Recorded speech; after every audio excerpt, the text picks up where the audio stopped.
It's midnight and you're watching Nightline with me, Anita. The headlines.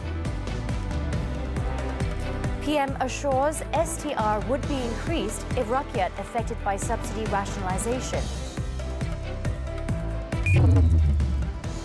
And Muhyiddin Yassin makes U-turn to defend Bersatu presidency.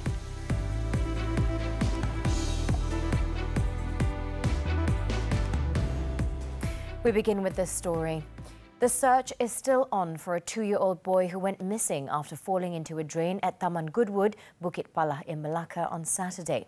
A spokesperson for the State Fire and Rescue Department said they received a distress call at 3:42 p.m. and sent a team from the Ayakuro fire station. Police suspected that the boy had fallen into the 0.6 metre wide and 1 metre deep drain as his slippers were found on the grass next to it. The victim's mother, 28-year-old Nur Amiza Chekka, said her younger son, Muhammad Danish Muhammad Faisal, and his sibling were playing near the drain while she and her husband were operating their food stall nearby. They only realised the boy was missing at about 3:30 p.m. and his sibling was also unaware of his whereabouts. The couple then ran around looking for him for about 20 minutes but could not find the missing child before alerting the authorities. A total of 10 officers and personnel from the department, as well as police, are involved in the search and rescue operation.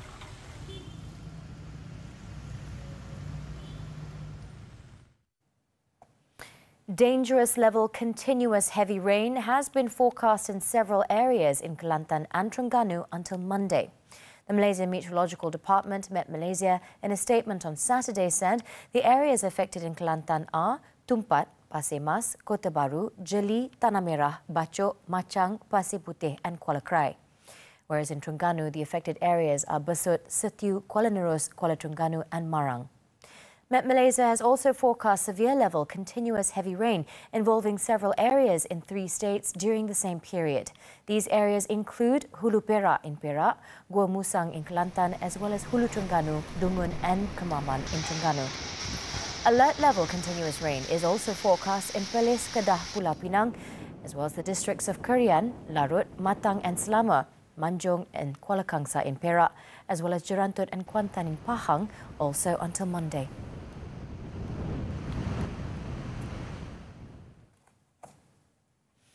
Bersatu President Tan Sri Muhyiddin Yassin made a U-turn on Saturday, a day after he had announced that he wanted to bow out. During the president's winding-up speech at the party's annual General Assembly on Saturday, he stated that the party election scheduled for next year would be his last.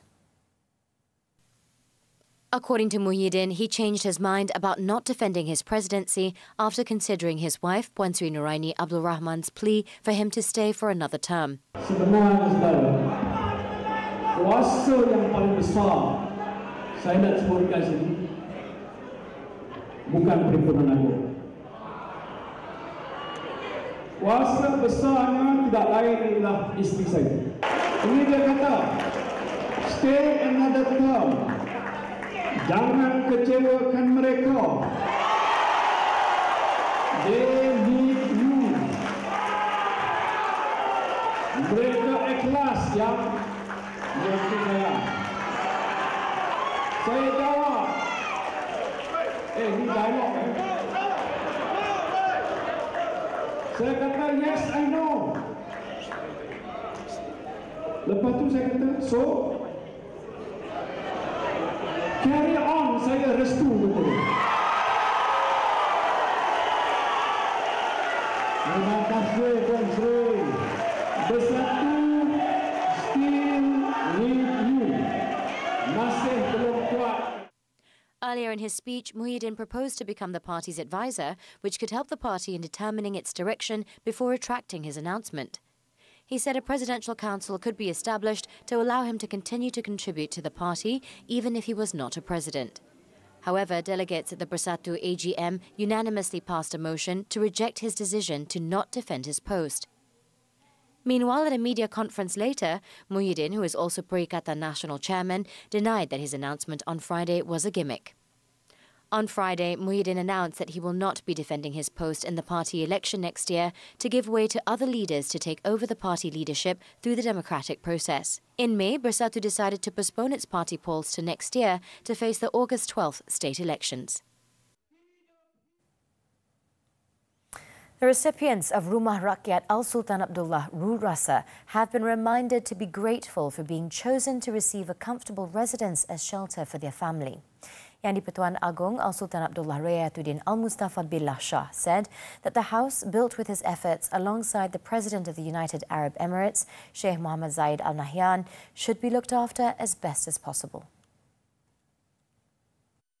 Soal pemilihan rumah-rumah di seluruh negeri Pang ni adalah berdasar daripada cadangan oleh pihak pejabat daerah.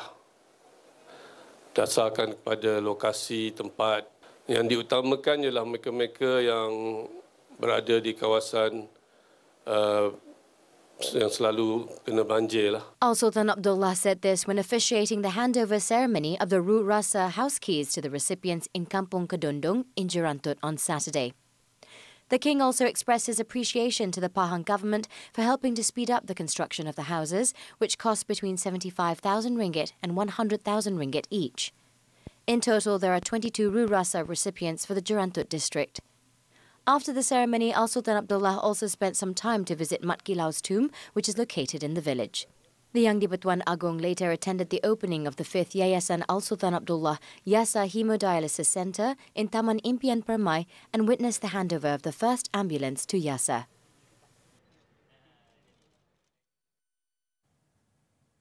The Sultan of Perak, Sultan Nazrin Muizzuddin Shah, has reminded the people to always put the Rukun Negara into practice, emphasising manners over mastery of knowledge. The Deputy Yang di-Pertuan Agong expressed concern over the diminishing emphasis of tact and good manners to the point where some people openly use harsh, obscene, slanderous, abusive and insulting language, even in places of worship. Sedarilah perilaku warga, apatah lagi dalam kalangan pemimpin, akan memberikan imej, wajah dan identiti negara kita di mata dunia. Kesopanan dan kesusilaan yang diamalkan oleh warga merupakan suatu ukuran kemajuan dan ketamadunan negara. Sultan Nazrin, in his speech at University Malaya's 63rd convocation ceremony, also advised graduates to stay humble and act politely regardless of what position they are in, as knowledge acquired and mastered should be complemented by righteous acts.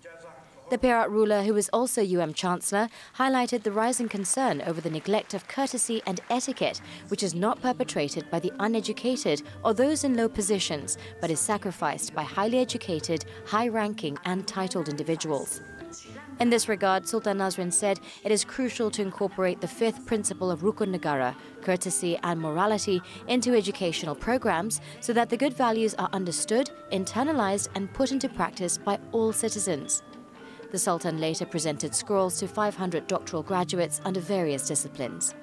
Throughout the 8-day convocation ceremony, a total of 8,326 graduates will receive their scrolls.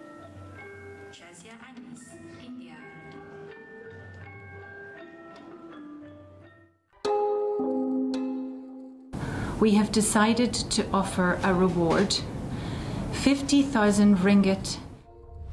Memasuki hari ke-6, nasib remaja perempuan warga Island Nora Ann Quiring.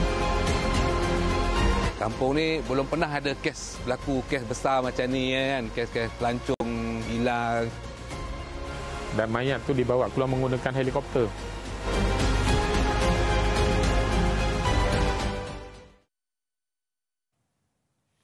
Back to the bulletin. Datuk Seri Anwar Ibrahim said the government is prepared to increase the rate of the Sumbangan Tunai Rahmah or STR cash assistance if the restructuring of subsidies impacts the rakyat.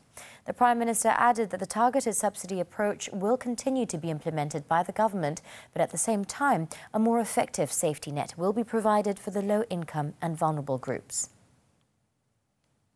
Saya beri jaminan, andai kata oleh kerana penarikan subsidi berlaku dan mengesankan kepada rakyat, kita akan tambah STR bagi rakyat supaya mereka dapat tampung kerugian itu.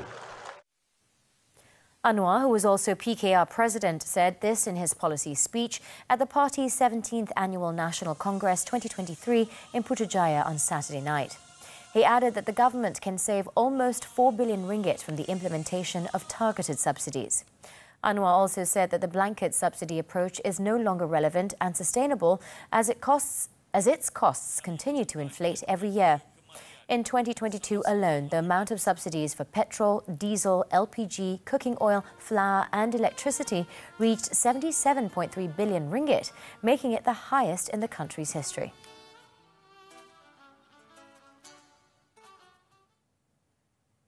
Earlier, at another event, Anwar stressed that the government will maintain its position on subsidy rationalisation despite potential price increases. Bila kita tarik subsidi, rupanya harga ayam lebih terkawal daripada dulu. Tetapi andai kata naik harga, kita tak akan tukar dasar penyasaran subsidi. Tapi kita boleh berikan STR, suntikan dana langsung kepada keluarga. He was speaking at the Rural Entrepreneurs Carnival KUD at Putrajaya 2023 on Saturday. Anwar, who is also Finance Minister, pointed out that next year is for the government to implement changes that have been delayed for decades, including the rationalisation of subsidies. Despite this, he assured that the subsidy rationalisation will be carried out judiciously and will not burden the people. On June 13th, the Prime Minister said he has no issue with flip-flopping on public policies if these decisions help the people, following the government's decision to maintain subsidies for chicken and eggs. However, in the 2024 budget, Anwar announced that the government has decided to lift the price controls on both chicken and eggs and let market forces determine the prices. Agriculture and Food Security Minister Datuk Seri Muhammad Sabu also said that the government was confident the move to float the price of chicken would not lead to a sudden increase in prices as the supply of chicken in the country is still sufficient. At the same event, Anwar also revealed that the government will consider increasing funds for the Madani Community Programme to 2 billion ringgit in the next budget. He said the 1 billion ringgit for the programme announced in the 2024 budget may not be enough to ensure the development of community economic activities in rural areas. Kita bagi wang dan pengulu, penggawa atau ketua kampung atau tuai rumah, dia akan adakan perjumpaan memutuskan apa projek ekonomi untuk kampung itu. Faham kan? Ya. Ini belanjanya itu akan mencecah bilion ringgit. Ini kali pertama kita coba ya.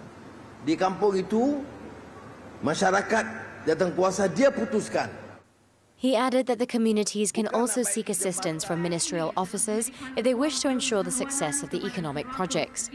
Anwar also said that he would ask the Malaysian Anti-Corruption Commission, MACC, to investigate any potential abuse of the funds.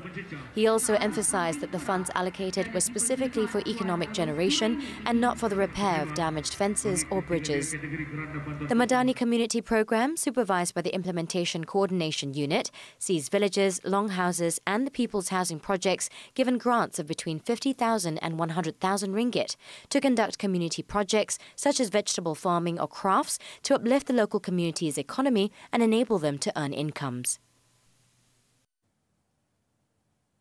The Prime Minister also emphasised that Malays and Islam in the country are not under pressure nor being challenged.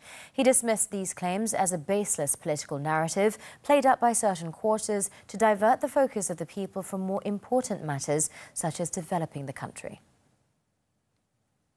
Sebab itu saya katakan, setelah 1 tahun kerajaan perpaduan, sudah sampai ketikanya kita ajak rakyat tumpu soal pertumbuhan ekonomi dan negara kita. Ada orang bicara masalah orang Melayu tertekan, Islam tercabar. Itu hanya retorik politik kosong. Citing some examples, Anwar highlighted that the 80% of activities conducted by the Rural and Development Ministry have directly benefited the Malays and the Bumiputra, including those in Sabah and Sarawak. He also said that this year, the programs held under the unity government are far better, as the allocations set aside by the Finance Ministry for states such as Perlis, Kedah, Kelantan and Terengganu are higher than previous years.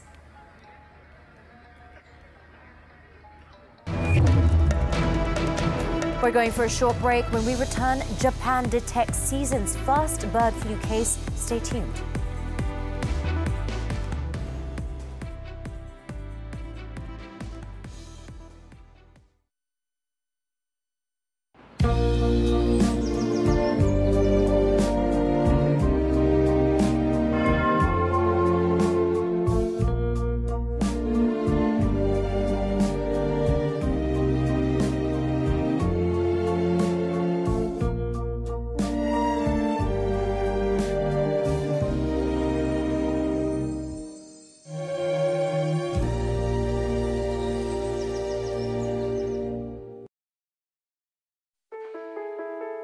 Kulit bersisik, gatal dan merekah. Itu antara keadaan yang terpaksa dihadapi penghidap psoriasis. Masalah kulit ini boleh memberi kesan psikososial yang serius. Jika tidak dirawat, psoriasis boleh juga menyebabkan kecacatan kekal. Bagaimana untuk mencegahnya? Apakah pula rawatannya? Hello Doktor menjawab persoalan anda pada hari Ahad 5.30 petang di TV3 dan stream juga melalui Tonton.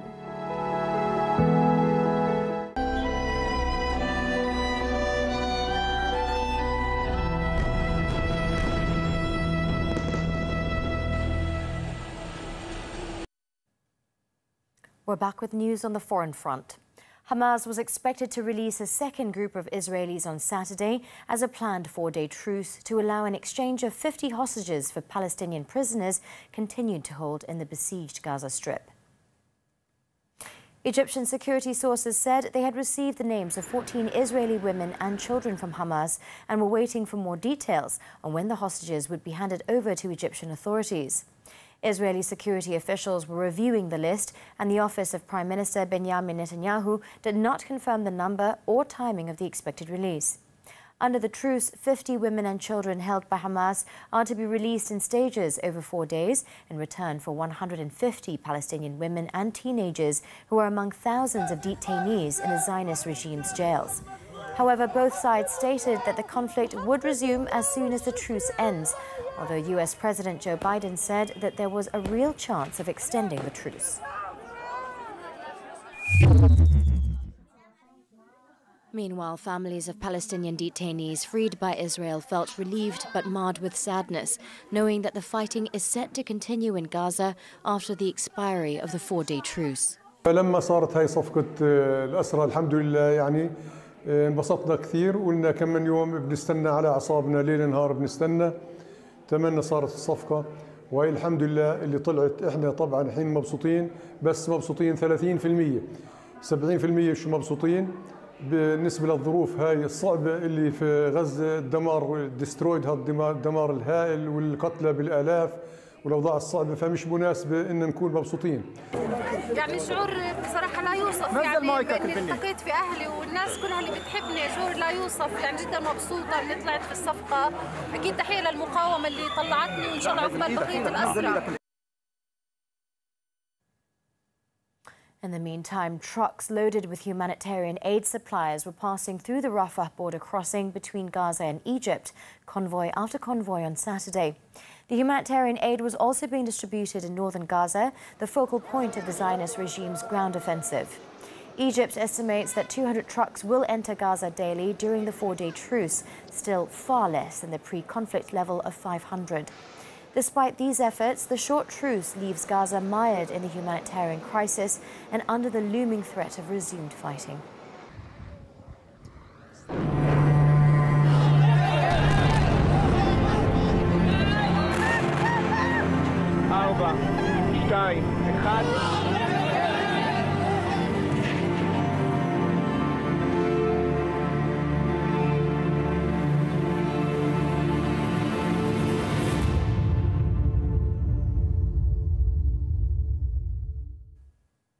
still on Nightline. Japan's Agriculture Ministry on Saturday said about 40,000 birds will be culled in the country's Saga prefecture due to the outbreak of bird flu, the first one this season. In a statement, the ministry said the virus was detected as a result of genetic testing conducted after some poultry birds were found dead at a farm in the city of Kashima on Friday. It had also urged prefectural governments and poultry farmers across the country to be on high alert. Prime Minister Fumio Kishida, in the meantime, instructed officials to act swiftly to prevent a further outbreak and to provide accurate information to the general public. Highly pathogenic avian influenza has spread around the globe in recent years, leading to the culling of hundreds of millions of birds.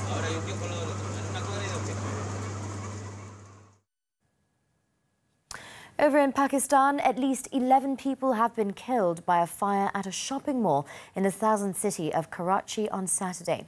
It was reported that more than 60 people were inside the mall when the fire broke out on the 4th floor of the 6-story building in the southern port city. The Karachi Health Ministry said the rescue teams have rescued 40 people, out of which 35 have been rushed to a nearby hospital. 9 of them were in serious condition due to severe burns. Authorities said the fire was caused by an electrical short circuit in a generator on the 3rd floor of the mall, and the flames had spread to the 4th level.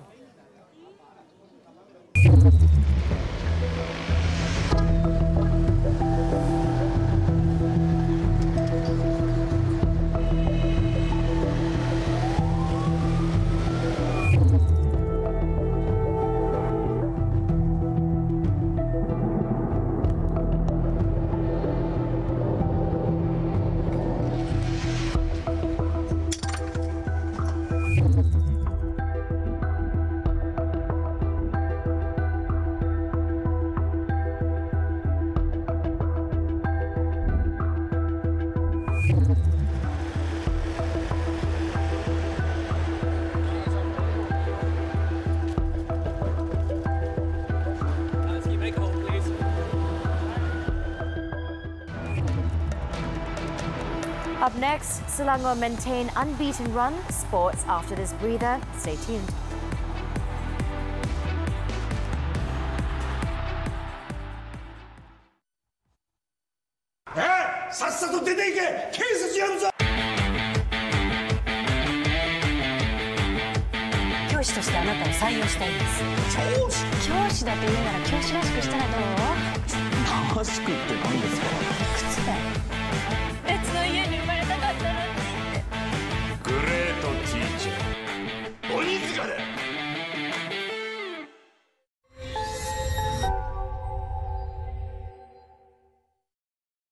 Sindrom Steven Johnson menguji ketabahan pasangan suami isteri. Masa tu saya tak fikir apa. Saya nak fokus untuk jaga dia lah. Kalau kita bersabar, nikmat Allah tu memang luas. Sambal tempoyak ni dah pecah minyak, maksudnya sambal tempoyak jering dah siap. Hanya kaulah kami suka family duo ni sebab effort tu nak kena lebih and then menghafal lirik tu dia macam bukan kacang ya. Padaku.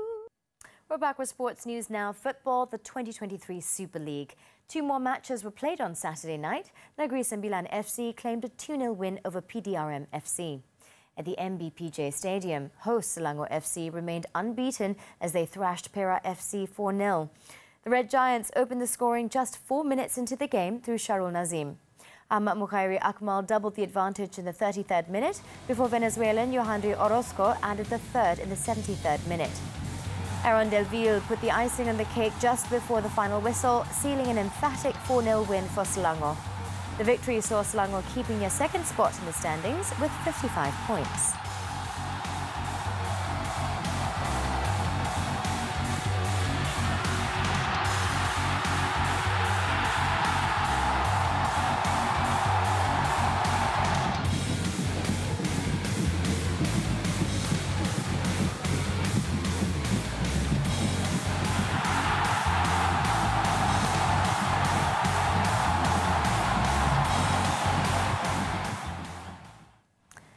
Moving on to the German Bundesliga now. England skipper Harry Kane scored yet again to lead Bayern Munich to the top of the table with a 1-0 victory at Cologne.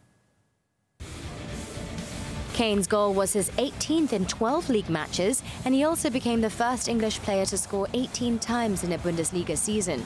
He finished from close range in the 20th minute after Eric Maxime Choupo-Moting's shot was cleared off the line. Kingsley Coman hit the crossbar in the second half, and the host then offered little as an attacking threat as Bayern claimed the 3 points.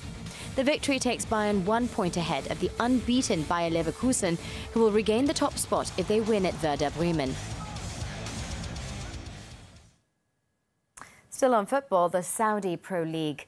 It was the Cristiano Ronaldo show once again as the megastar scored 2 more goals to steer Al Nassr to a 3-0 win over Al Ahdoud. Sami Al-Nanj opened the scoring in the 13th minute, finishing off a pass from Sultan Al-Ghanam. It was all Ronaldo's show after the break as he struck 2 goals in the space of 3 minutes. The Portuguese skipper doubled Al Nassr's lead in the 77th minute with a fierce shot from an acute angle before sealing the victory for the home side in the 80th minute with a clever long-range lob after goalkeeper Paulo Vitor blocked the run of Abdulmajid Al-Sulaim for his 15th goal of the season. The win put Al Nassr in second with 34 points, just 1 point behind leaders Al Hilal with a game in hand.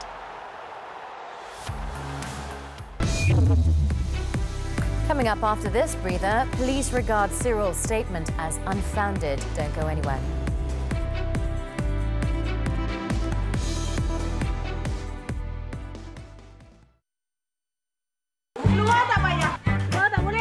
Dia habit dia memang akan menggigit dan mengunyah. Apa saja. Kalau baju boleh kata semua baju saya habis dah berlubang. Kita bagi makanan kambing yang lain dia tak nak. Daripada itu kita bagi kuih lapis, kuih kasui, kuih muka dan juga kuih-kuih yang lain.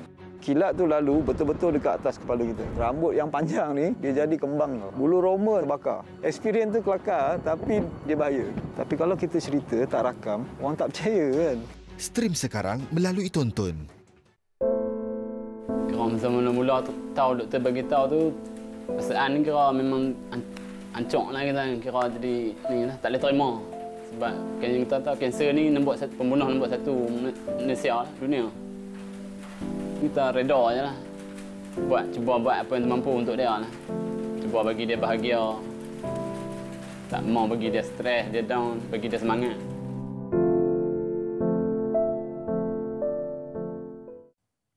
We're back with news on the local front. The police regarded the statement by former police commando Cyril Azhar Omar that he was made a scapegoat and was paid for his silence with regards to his conviction in the murder of Mongolian Altan Tuyan Sharibu in 2009 as unfounded and could create more speculation about the murder. Inspector General of Police Tan Sri Razaruddin Hussein said Cyril had been given the opportunity to defend himself in line with Malaysian laws and constitution, but never raised any bribery claim to any court that heard his case. Pada saya, statement Cyril ini adalah tidak adil kepada pihak Malaysia, terutamanya beliau telah pun melalui proses perbicaraan di 3 peringkat, di mana Mahkamah Tinggi, Mahkamah Rayuan dan juga Federal Court.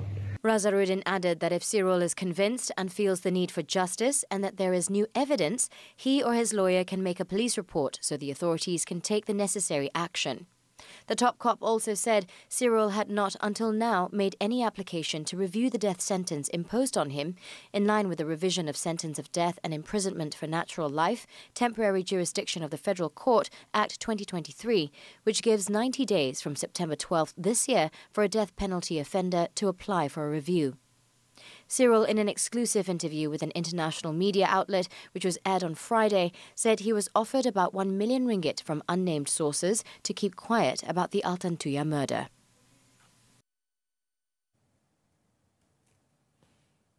Over in Malacca, 18 people were rescued by firefighters after being trapped in an elevator at a 4-star hotel on Jalan Merdeka, Taman Malacca Raya on Saturday. One of the victims fainted after being trapped for about 20 minutes. Central Malacca Fire and Rescue Department Commander Omar Hussein alias Musin said they received a call about the incident from the hotel at 10:12 a.m. A team of 7 firemen, including Emergency Medical Rescue Service EMRS members, were dispatched to the location. Upon arrival, rescuers found the elevator with 18 people, including 2 women, stuck between the 21st and 22nd floors. After successfully opening the elevator door, one of the female victims, who experienced shortness of breath, had fainted and was handed over to the medical team for treatment, while the rest of the victims were safe.